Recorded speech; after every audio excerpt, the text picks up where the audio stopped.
আলাইকুম। আশা করছি সকলে ভালো আছো, সুস্থ আছো। সকলকে রমজান মোবারক। তো চলে এলাম আর একটা নতুন ভিডিও নিয়ে। এই যে ইফতারি, মায়ের জন্য ইফতারি সাজিয়েছিলাম। আমি রোজা করতে পারছি না, তার কারণ রোজা করলেই শরীর খারাপ হয়ে যাচ্ছে।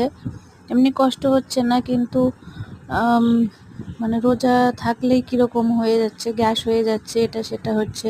সেজন্য সকলে বলল যে এখন রোজা করতে হবে না, দুদিন বাদ দাও, হয়তো 2-3টে বাদ দিয়ে আবার করব রোজা।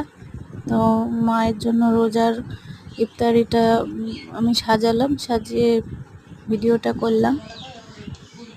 এখানে একটা সবজি আছে, রুটি, তরমুজ, আঙুর, খেজুর, কিশমিশ আছে।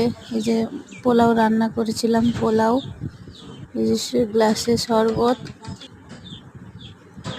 একটু আঙুর, খেজুর, আলমন্ড, বাদাম, কিশমিশ, বেদানা আর ড্রাই ফ্রুট। তো এগুলো দিয়ে মা আজকে ইফতার করবে।